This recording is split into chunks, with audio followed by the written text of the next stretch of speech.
Colombia's Gripen deal and the growing pressure on the Philippines' Multirole fighter decision. In a major development that is sending ripples through the global defense aviation market, Colombia has officially signed a landmark $3.6 billion contract to acquire 15 JAS-39E and 2 JAS-39F Gripen fighters from Sweden. This move not only places Colombia among the select nations upgrading to the latest generation Gripen but also reshapes the competitive landscape for countries currently evaluating their own fighter procurement, including the Philippines. As the Philippine Department of National Defense, DND, and the Philippine Air Force, PAF, inch closer to choosing the long-awaited multirole fighter, MRF, platform, the Colombian decision introduces new factors that may tilt the balance, raise urgent questions, and accelerate timelines.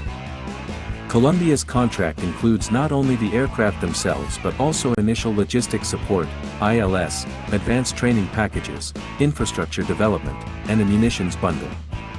When divided across the 17 aircraft, the relative cost remains highly competitive, reportedly cheaper per unit than Lockheed Martin's offer for 20 F-16 Block 70-72 Vipers. Deliveries will begin soon and continue until 2032. By then, the Colombian Air Force will operate one of the most modern Gripen fleets outside Sweden. This rapid progression underscores Saab's expanding production commitments, which now include Sweden, Brazil, Thailand, Colombia, and potentially Peru. This expansion, however, also means that Saab's already busy production line has just become even more crowded.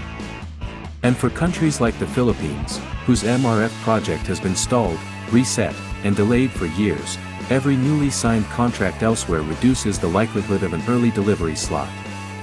With Colombia entering the queue, the Philippines may face dramatically longer lead times if it chooses the Gripen EF.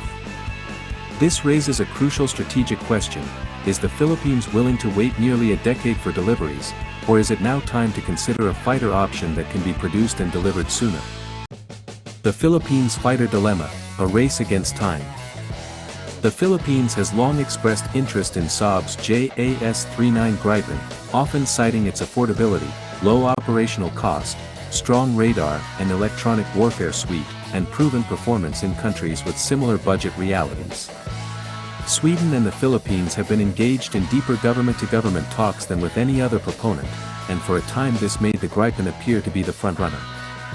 But the DND's declaration that the MRF project must be completed in a single package, 40 fighters, plus AEW&C aircraft and aerial refueling tankers, complicates matters. Saab's rising production backlog is not the only issue. The Swedish Air Force is expanding its own Gripen E fleet. Brazil continues receiving deliveries. Thailand aims to finalize its new Gripen order soon. Peru is reportedly in the final phase of negotiations. And now Colombia has formally entered the line. Add to that the potential massive production surge if Ukraine selects the Gripen as part of its future air defense modernization, and the reality becomes clear: Saab's schedule is filling up fast. For the Philippines, this means delivery slots could arrive much later than initially hoped. And while Saab has repeatedly reiterated that it can scale production, the company also acknowledges that its current priority is fulfilling existing customers' confirmed orders before accommodating new ones. The Philippines risks being placed at the back of a queue stretching to the mid-2030s unless Manila commits very soon or chooses an alternative fighter platform. Why the KF-21 Boramae is suddenly the most discussed option. Enter South Korea's KF-21 Boramae, an emerging 4.5 generation fighter fast gaining attention in the Asia-Pacific region. While still undergoing development and testing, the KF-21 has shown rapid progress and has all Block 1 units for the Republic of Korea Air Force, ROCAP, already in production. What makes the KF-21 particularly attractive to the Philippines is its projected production pace. Once Block 1 units are completed for Korea, the production line transitions to Block 2, which will include enhanced weapons integration, full multi-role capabilities, and possibly expanded avionics and sensor upgrades. South Korea's Korea Aerospace Industries, KAI, has hinted that the Philippines could be given a production slot, potentially in between ROCAP orders. This stands in contrast to Saab or Lockheed Martin, both of whom face long production queues due to heavy demand and slow manufacturing cycles. For a country like the Philippines, which urgently needs fighters to replace aging Fa-50PHs and cover a vast maritime domain, the promise of earlier delivery is a powerful advantage. Yet serious questions remain.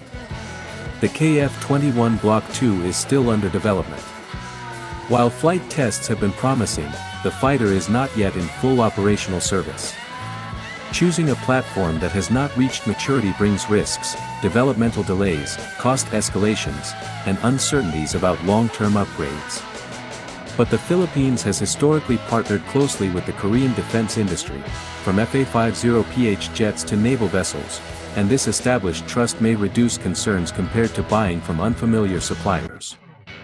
F-16V and Eurofighter, strong but challenging options. Lockheed Martin's F-16 Block 70-72 Viper has long been considered a highly capable, reliable, and globally supported option. However, the company is similarly encountering production delays. Taiwan's first new-build F-16V rolled off the production line only recently after years of setbacks, and Lockheed Martin must still deliver large orders from Bahrain, Slovakia, Bulgaria, and others. Like Saab, the F-16 production queue is long and expensive. Meanwhile, the Eurofighter consortium has been reinvigorated by new orders from Germany, Spain, and Turkey, as well as ongoing deliveries to Qatar and Kuwait. While the EF-2000 Tranche 5 is an excellent platform with world-class capability, its price point and maintenance cost make it a challenging option for the Philippines unless a highly favorable financing package is offered. How Colombia's decision shapes the Philippines' next moves. Colombia's acquisition sends a clear message to prospective buyers: the Gripen EF line is gaining momentum and will remain relevant for decades. But at the same time, the deal drastically lengthens the delivery pipeline. For the Philippines, which wants to complete its MRF program in one go, with 40 fighters plus support aircraft, this adds pressure to choose soon and wisely. There are three major ways Colombia's decision impacts the Philippines. Longer wait times. Delivery slots for the Gripen are becoming scarce, potentially delaying Philippine acquisition to the mid-2030s. Higher global confidence in the Gripen. Colombia's choice adds credibility to the aircraft, proving its competitiveness against the F-16 and other candidates. Increased urgency for the Philippines. If the DND wants the Gripen, it must commit soon or risk being pushed far down the queue. The strategic crossroads. What will the Philippines choose? The Philippines faces one of its most consequential defense decisions in decades. With rising tensions in the West Philippine Sea, a rapidly modernizing region, and an urgent need to replace outdated platforms, the country cannot afford further delays. Each option, Gripen EF, KF-21, F-16V, or Eurofighter, comes with clear strengths and equally clear challenges. The Colombian Gripen deal highlights both the attractiveness of Saab's fighter and the practical constraints of its availability. Meanwhile, Korea's KF-21 emerges as a tempting alternative promising faster delivery and close defense ties. Lockheed Martin and the Eurofighter consortium remain formidable competitors, but production schedules and cost issues persist. Now, more than ever, the Philippines must weigh capability, cost, delivery timelines, industrial cooperation, and long-term strategic alignment. Whatever choice is made will define the PAF's combat strength for the next generation. Disclaimer: this article represents a personal analysis and opinion based on publicly available information. It does not contain fake news or misleading claims.